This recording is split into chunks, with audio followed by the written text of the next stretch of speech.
This is Channel 5, your 24-hour news source. Good evening, I'm Carol Marine. And I'm Joan Esposito, runs on vacation. Tonight, controversy swirls around the Milwaukee Police Department over the handling of a call to help one admitted victim in Jeffrey Dahmer's horrifying serial murder case. Police tapes released today reveal what some see as potentially damaging remarks made by responding officers.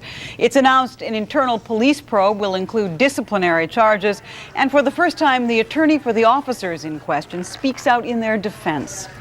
First, though, police audio tapes are shedding dramatic new light on how Milwaukee police officers handled their encounter with Jeffrey Dahmer, an Laotian boy who apparently was trying to escape from the accused serial killer. May 27th incident involved 14-year-old Conrad Sinthasomphone. A resident dialed 911 to report a boy was naked and bleeding outside the apartment building where Dahmer lived. That caller, Tina Spivey, asked for police help, but she was transferred to a fire department dispatcher.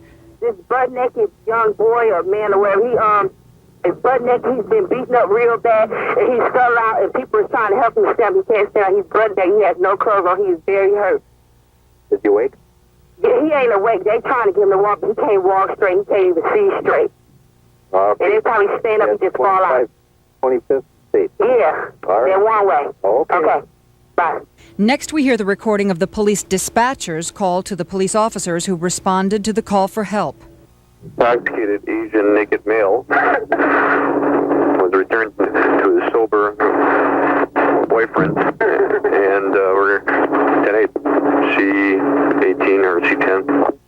Be a minute. My partner's going to get deloused at the station. Then later that evening, Spivey's aunt, Glenda Cleveland, in a follow-up call to police, talks with one of the officers who was at Dahmer's apartment. I can't do anything about somebody's sexual preferences in life. Well, no, I'm not saying anything about that, but it appeared to have been a child. This is my concern. No, he's not. He's not a child. No, he's not.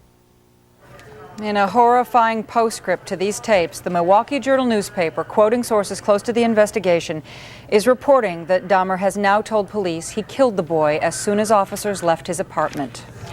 There were more revelations tonight surrounding the Milwaukee Police Department's handling of this case. 3 officers who allowed the Laotian boy to stay with Dahmer reportedly went inside Dahmer's apartment when they answered that call. That call occurred 2 months before the world knew who Jeffrey Dahmer was. The Milwaukee Journal reports that Dahmer said at the time photos of previous victims were strewn on the floor and that there was a body in his bedroom smelling, quote, like hell. But a spokeswoman for the police union who confirmed today that the officers were in fact in the apartment said those officers saw no evidence to suggest that anything was wrong. They had known, they had suspicion that Dahmer was involved in any past, present, future illegal activity, or that this child, that we know now to be a child, but they thought reasonably back then was an adult, they had any suspicion, they would have moved with all deliberate speed. The union says the officers tried to interview the boy, who appeared drunk and unable to respond, and that the officers said that Dahmer was calm and showed no signs of hiding anything. But Police Chief Philip Areola, who declined comment on the specifics of the investigation, today announced internal charges are pending against the officers. Department standard operating procedures relative to personnel investigations will be followed. This procedure provides that individuals so charged have 7 days to respond. Upon receipt of the individual's responses, I, the chief, will render his decision and not before that time. In the interim, the officers are suspended with pay according to state statute. What's your reaction to the language and the laughter that you heard on the tapes of the radio broadcast? The tapes that were released obviously speak for themselves. How common is that type of language on a police broadcast? It's not common. It's not tolerated. It's not appropriate. Chief Areola added that criminal charges are not planned against the officers, but department violations are being pursued. The officers' names have not been released. Community reaction has been sharp, and tonight citizens gathered for an open meeting at Milwaukee City Hall. Channel 5's Charlie Wojciechowski was there and joins us now live. Charlie? Well, right now, Milwaukee is a city being torn apart by 2 emotions. grief for the victims of Jeffrey Dahmer, and outrage over the possibility that police could have done something to prevent these crimes. Simple candles in memory of a young boy whose life met a violent and now some say preventable end. Milwaukee's Laotian community remembered 14-year-old Konarak Sinthasampong. Tonight, Father Peter Burns describes the family's reaction to the disturbing tapes released by the police department. It saddens them, and really wish the outcome of that early morning would have been a little different, if their brother might still be alive. Stay together and pull together to justice. Roll down! At City Hall, the voice of outrage was loud and clear. Hundreds gathered in the City Council chamber for an all-night forum on the Milwaukee Police Department's alleged mistreatment of minorities. I want to know why it took a white man to do something to get us out. Milwaukee police are inconsistent in their treatment of all minorities, whether it be blacks, Hispanics, gays, anything. They treat us like subhumans, second-class citizens. Yeah. Sickness exists in our police department when they can call a 14-year-old boy a man. Tonight, Milwaukee Mayor John Nordquist spoke out in support of his police chief, Philip Areola. But he did blast the officers involved in this incident, saying that if they are guilty, they can justifiably expect full punishment. Reporting live from Milwaukee, I'm Charlie Wojciechowski. Back to the newsroom. Thanks, Charlie. And in Bath Township, Ohio, investigators unearthed another 50 bone fragments believed to belong to Dahmer's first victim. This is the third day of digging on the property surrounding Dahmer's former home. Police looking for the remains of Stephen Hicks, a hitchhiker Dahmer says he killed 13 years ago. This search will continue at least through tomorrow. Written court transcripts from when Jeffrey Dahmer was sentenced for a sex crime against a 13-year-old boy in 1988 were also released today. The document shows Dahmer appeared to show remorse for what he had done. Dahmer told the court, quote, "I've never been in this position before, nothing this awful. If anything would shock me out of my past behavior patterns, it's this." When the judge asked Dahmer if he was a homosexual, Dahmer replied, yes, quote, "It's not easy to admit. This enticing a child was the climax of my idiocy. It's just going to destroy me. I don't know what in the world I was thinking." After serving 6 months and 4 days of his one-year sentence, Jeffrey Dahmer wrote this letter to a judge asking for a reduced sentence. Dahmer stating, quote, "The world has enough misery in it without me adding more to it. I can assure you that it will never happen again." Dahmer ended his 2-page letter by saying he needed the sentence modification so he would be allowed to, quote, "continue my life as a productive member of our society." Dahmer served 8 months at a correctional facility in Wisconsin and later was held under minimum security and placed on a work release program. Coming up, there is other news this day. 2 prominent Republicans are under federal investigation over a county contract. Dolly Parton uncovers a secret about Mayor Daley. And the White Sox are beginning to look like a team of destiny. Big Frank coming home. They don't get fished. It's 5-0. Northwestern Memorial Hospital says it is following proper procedure in not notifying the patients of a doctor who died of AIDS. Sources told Channel 5 the unidentified doctor was an ophthalmologist. And at Northwestern today, AIDS specialist Dr. John Fair said there was little risk. The important thing, since there was no possible situation in which transmission could have occurred, there is no need to notify patients because there is no risk to patients of being infected. There was no surgery involved, or? There was no exposure-prone procedures carried out. Exposure-prone is the reporting criterion spelled out in federal guidelines issued last month. Each medical specialty defines which procedures fall into that classification. 2 more high-profile Chicago politicians are part of a federal investigation into allegations of secret business deals and hidden financial connections. Carol tonight has this story. Joan, this investigation has a twist. The 2 men under investigation by the U.S. Attorney's Office are not Democrats, they're Republicans. In fact, they are the men many thought were the new, bright and shining stars of the local GOP. James O'Grady was elected sheriff of Cook County in 1986, a Democrat turned Republican, a former Chicago police superintendent campaigning against political corruption. O'Grady was 5 years ago the star of the Cook County Republican Party. And James Dvorak, the chairman of that party, was the man O'Grady made his second in command, his undersheriff. Today, U.S. Attorney Fred Foreman, flanked by Prosecutor Thomas Scorza and FBI Chief Delbert Dilbeck, confirmed that O'Grady and Dvorak and the private security firm they own on the Southwest Side, SOA, are under federal investigation, and that one of their business partners, Daniel M. Davis, stands indicted for trying to obstruct that investigation by withholding information demanded by a federal grand jury. Some background. When O'Grady and Dvorak took over the sheriff's department, the county jail for which they were responsible was grossly overcrowded. A proposed solution was to put electronic bracelets on some inmates and confine them to their homes. In 1989, O'Grady and Dvorak recommended that bracelet contract be given to a Kentucky firm, which in turn would subcontract with a company owned by a Chicago woman, thus meeting a county requirement to hire women or minorities. In question is whether that woman had a hidden financial connection to Daniel Davis and SOA. In other words, what's still at issue, what's still under investigation, is whether O'Grady and Dvorak, while they were working for the Cook County Sheriff's Department, secretly found a way and made an arrangement for their private firm to make some money off a public contract. My personal integrity is intact. But it was 1990 that another investigation also raised questions of conduct. It was then the federal government released tapes of reputed mob boss Rocky Enfeliz. Enfeliz claimed $10,000 bribes went to Dvorak for the sheriff. Rocky Enfeliz goes on trial next month. As for O'Grady and Dvorak, they have never been charged with any crime, and their attorneys believe it is therefore unfair of the government to speak of them in any incomplete investigation. Attorneys for SOA and Daniel M. Davis deny any wrongdoing, and the Daniel Davis in question is not the Cook County Commissioner of the same name.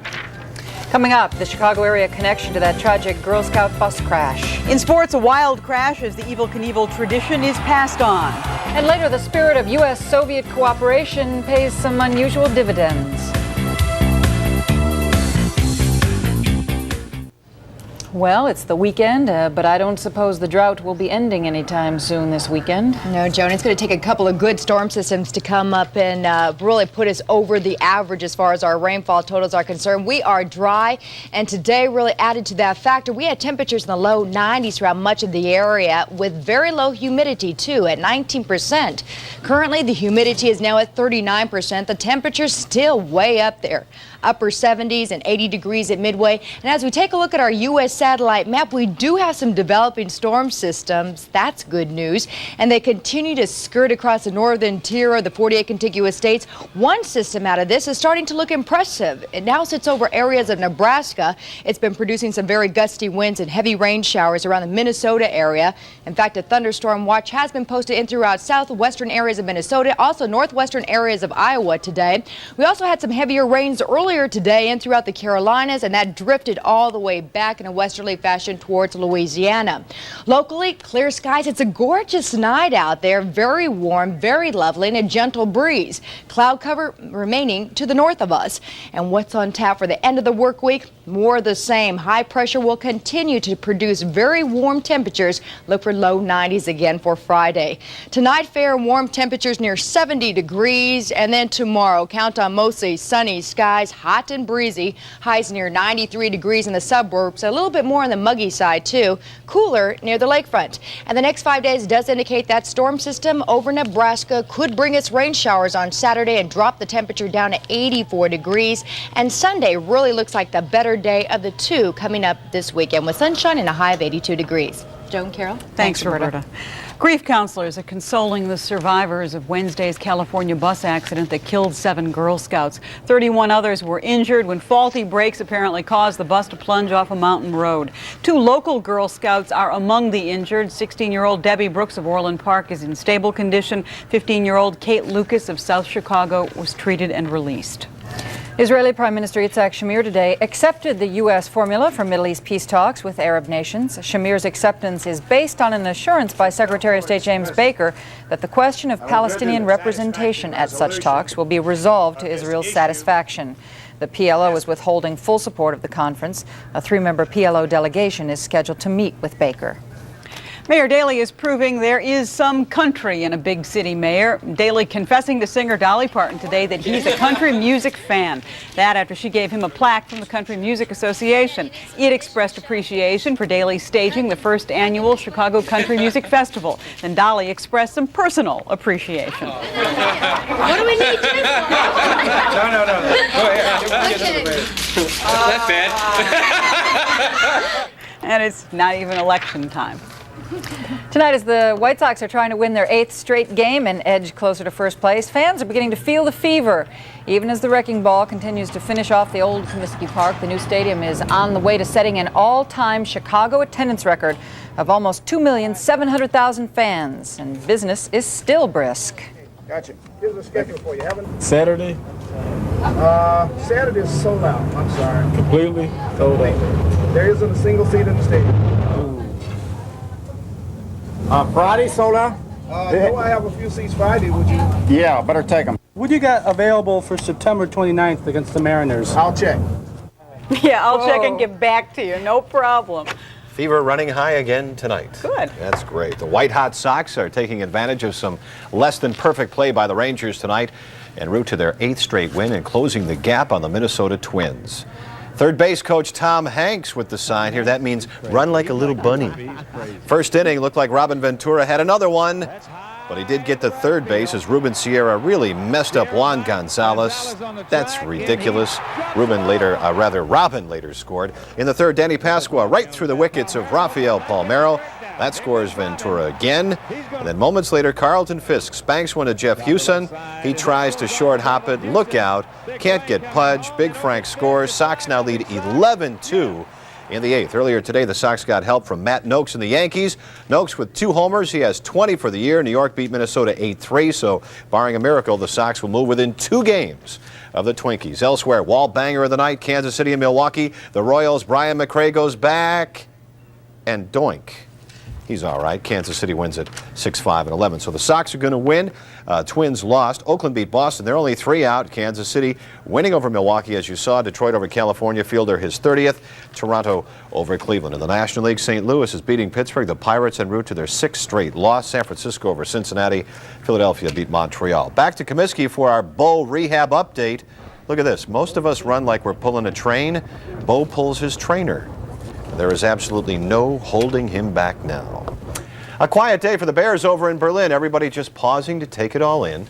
A picture postcard now from John Kelly. All the sights and structures of Berlin make this city both historic and beautiful.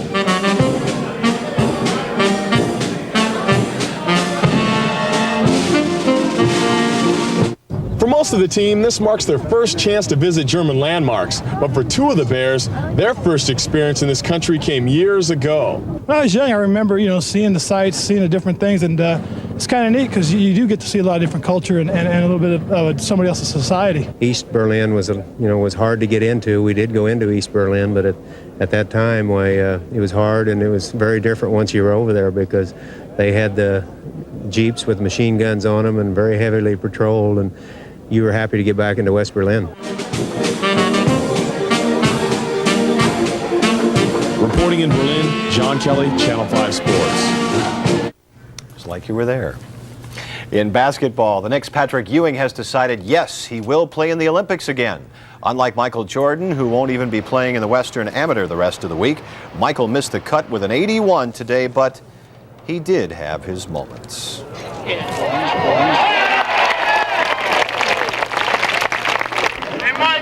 Hey, Michael, is it the shoes? Great sticks, huh? Great sticks. By the way, Phil Mickelson is still your leader. He had another 67 today. And finally, like father, like son, Robbie Knievel, a chip off the old butt. Oh.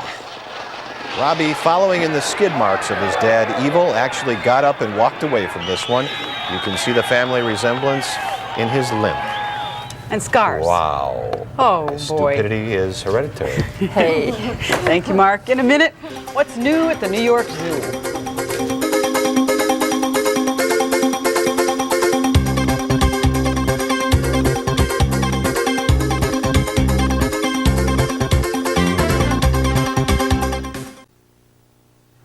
Finally tonight, Soviet and American relations may have just gotten better. 2 small leopard cubs made their media debut at the New York Bronx Zoo. What's so special about these cubs who were born in May is that they are the result of a mating between Friska, an American female leopard, and Bisser, a Russian male leopard. It's kind of like Love in the Zoo, perestroika style. Cute pictures. They're cute. That's our news for now. We thank you for joining us. We hope you have a good evening. And we'll see you tomorrow. Good night.